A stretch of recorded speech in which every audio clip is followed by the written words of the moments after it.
Bismillahirrahmanirrahim. Allah Subhanahu wa ta'ala memberikan pesan kepada setiap insan beriman yang ingin menjadi orang baik. Sekarang banyak orang hijrah ingin berubah jadi baik. Sekarang banyak orang ingin berusaha menjadi lebih baik daripada sebelumnya. Maka ada di antara orang yang ingin baik ini kemudian ingin merubah jati diri dengan mendekat kepada Allah. Lalu dia mengerjakan amalan, di antaranya mulai mengerjakan sholat, datang ke masjid, mulai berjamaah, mulai menjaga waktu-waktu sholat. Yang paling menarik, tiba-tiba kemudian turun Quran surah kedua Al-Baqarah ayat 177 untuk menjelaskan esensi kebaikan itu. Allah berfirman, "Laisal birra an tuwallu wujuhakum qibalal masyriqi wal maghrib, walakinnal birra man amana billah wal yawmil akhir wal malaika wal kitab wan nabiyyin." Saya cukupkan dulu sampai kalimat ini. Perhatikan keterangan Al-Qur'annya. Laisal birra, bukanlah esensi kebaikan itu. Bukanlah esensi kebaikan itu. Ya, fokus baik-baik.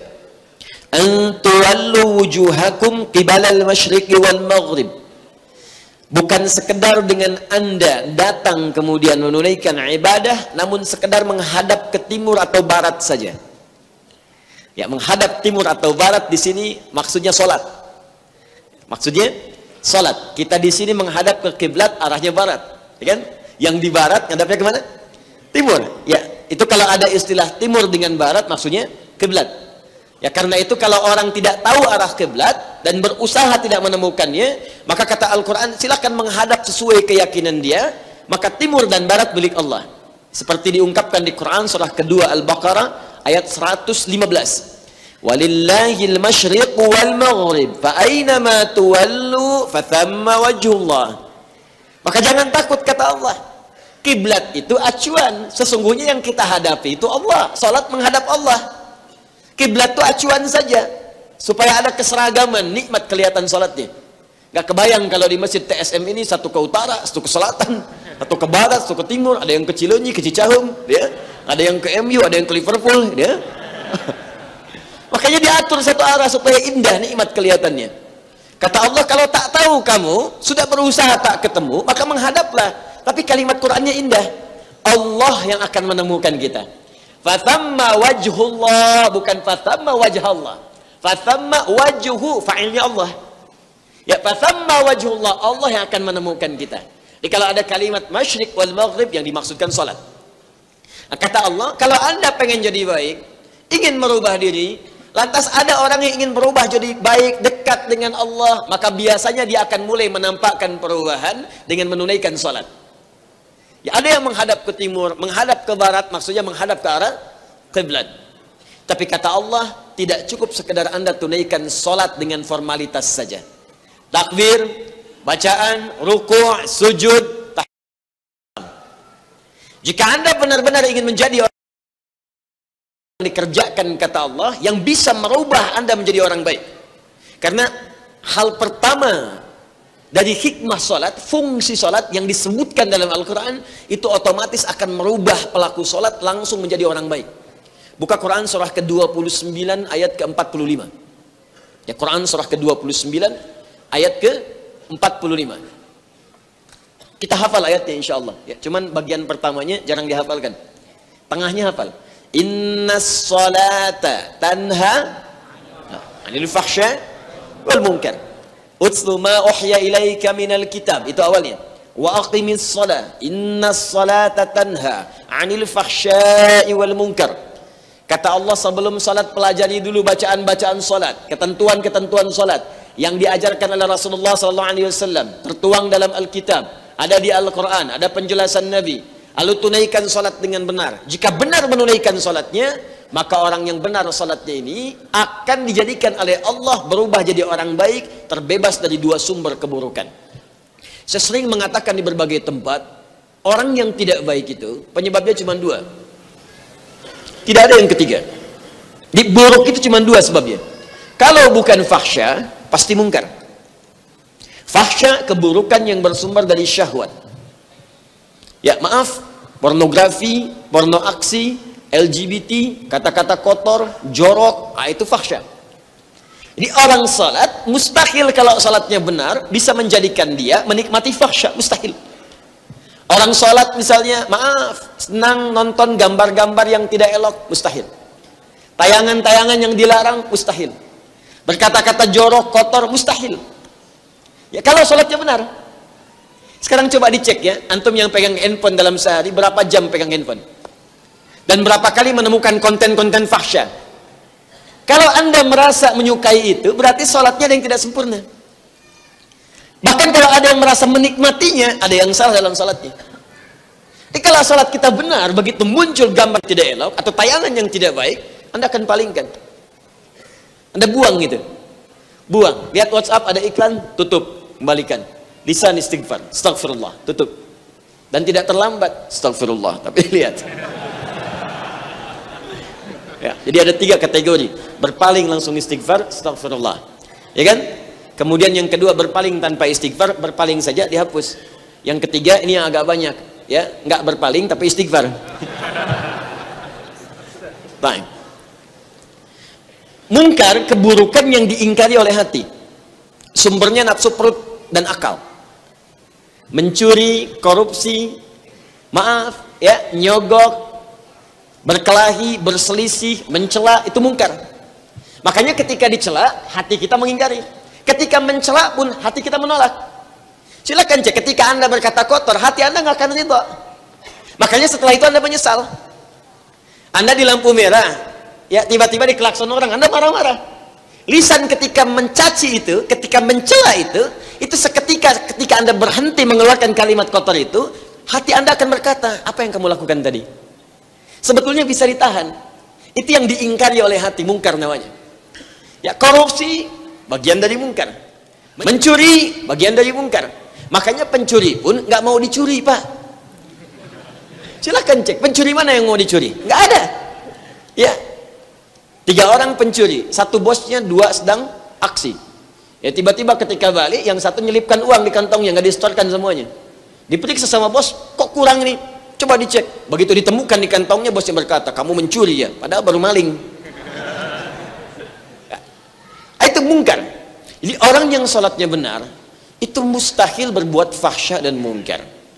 Nah yang paling menarik kata Al-Quran, jika ada orang ingin menjadikan sholatnya, kemudian berpengaruh pada dirinya, menjadikan ia terbebas dari perbuatan keji dan mungkar, maka caranya, sholatnya mesti diisi dengan iman. Bukan sekedar bergerak atau mengungkapkan kalimat, tapi tidak disertai dengan bahasa hati yang menyertainya. Iman.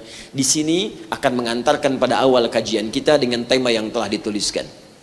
Fokus baik-baik. Saya bacakan kembali ayatnya. Laisal birra an tuwallu wujuhakum qibalal masyriqi wal maghrib.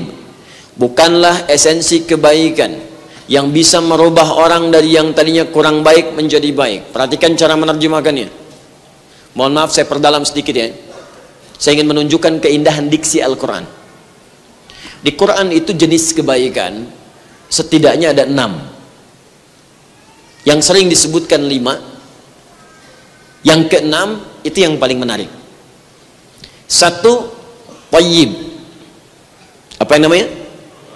Tayyib, tayyibun. Artinya kebaikan fisik. Fisiknya baik, sehat, ya, tidak ada celah, penyakit dan sebagainya. Itu disebut dengan tayyib. Orang Arab kalau ditanya kaifa haluk, apa kabarmu? Dia berkata alhamdulillah tayyib, artinya fisiknya sehat. Baik. Karena itu Al-Quran mengajak kita kalau cari makan, cari makanan yang menyehatkan. Bukan semua yang diinginkan mesti dikonsumsi. Ya, lihat nasi menyehatkan, makan. Tapi nasi misalnya 1 baskom, itu tinggalkan. Ya, sambal bagus, sambal semangkok, madarat. Di apa yang menyehatkan untuk tubuh, silahkan. Kalau cukup Anda mengerjakan sesuai Al-Quran, cuman 1 ayat Pak, dan 2 kalimat. Buka Quran surah kedua ayat 168. Paling kanan, agak ke bawah. Ya ayyuhan nasu, hai semua manusia, kulu mimma fil ardi halalan thayyiban. Nih kalimatnya.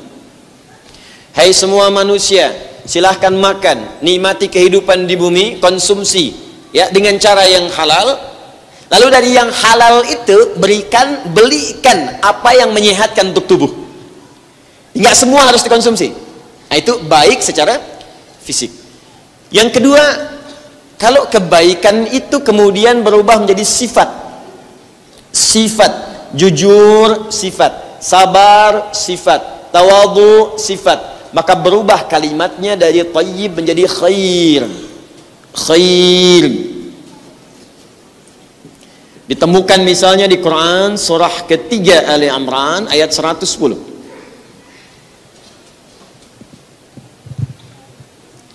Tidak ada masalah yang mengganggu pikiran kita khair. Orang Arab ditanya kaifa haluk ya akhi, apa kabar? Alhamdulillah bi khair.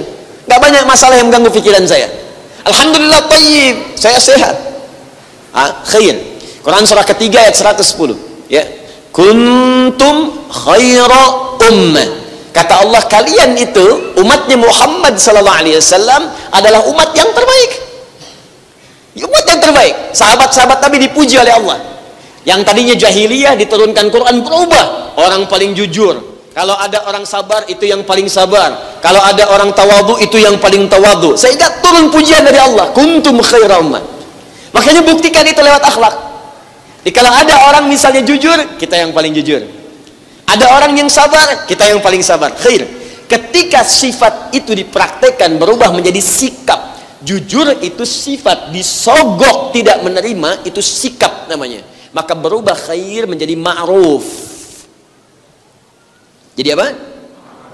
Ma'ruf. Karena itu khair dengan ma'ruf seringkali disandingkan. Contoh Quran surah ketiga ayatnya 104. Paling kanan di pertengahan. Wal takum minkum ummatun yad'una ilal khair wa ya'muruna bil ma'ruf. Indah sekali ayat Quran itu. Kata Allah, kalau ngajak silahkan kepada sifat. Tapi kalau memerintahkan mesti ma'ruf. Ya, kenapa dirubah kalimatnya? Kata Allah, kalau ngajak semua orang bisa ngajak. Semua orang bisa ngajak. Ya. Ayo kita berbuat jujur, ayo sabar, ngajak. Tapi ketika memerintahkan sesuatu, diperintahkan naik levelnya dari ajakan kepada perintah, maka yang memerintahkan itu kata Quran mesti praktekkan dulu. Nah, ayo ke masjid, nah, bapaknya ke masjid dulu. Jangan anaknya disuruh ke masjid, bapaknya ke masjid. Maka anak berkata, bapak aja di sini, kenapa nyuruh saya ke masjid? Itu ma'ruf namanya. Nah, sekarang banyak orang bisa berbuat baik. Ma'ruf itu bisa dikerjakan oleh siapapun. Non-muslim banyak yang ma'ruf. Ada yang bangun sekolah, bangun jalan, bantu fasilitas. Ada yang demikian? Ada non-muslim yang jujur? Ada banyak. Ya, banyak. Yang disogok, gak mau terima, yang gak korupsi, banyak. Tapi apakah kebaikan itu dikerjakan karena Allah atau tidak? Nah, ini bedanya. Ketika kebaikan itu dikerjakan karena Allah, saya bekerja karena Allah, jujur karena Allah, merawat rumah tangga karena Allah, menyayangi anak karena Allah, menyayangi pasangan hidup karena Allah, mengajar karena Allah, kerja karena Allah, usaha karena Allah. Semua pekerjaan yang diniatkan sebagai ibadah karena Allah, maka berubah kemudian katanya menjadi kata yang keempat, disebut ihsan. Ihsan. An ta'budallaha ka'annaka tarah, fa illam takun tarahu fa innahu yarak. Ihsan. Perhatikan cara menerjemahkannya di hadis Muslim nomor hadis yang ke-8, Al-Arba'in nomor hadis yang kedua.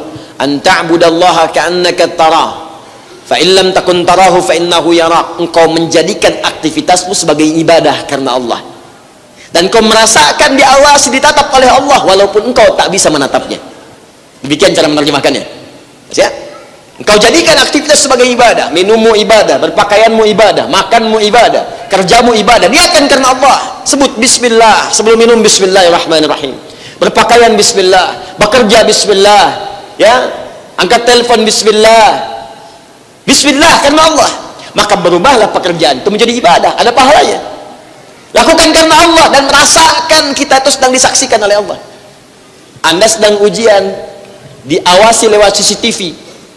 Ya, maaf. Mungkin nggak orang yang sedang ujian CCTV-nya langsung nyorot ke dia, tiba-tiba masih nekat nyontek? Mungkin nggak? Nih, nyonteknya. Mustahil kan? Mustahil ya? Nah, sekarang rasakan Allah mengawasi kita, yang pengawasannya lebih dibandingkan CCTV.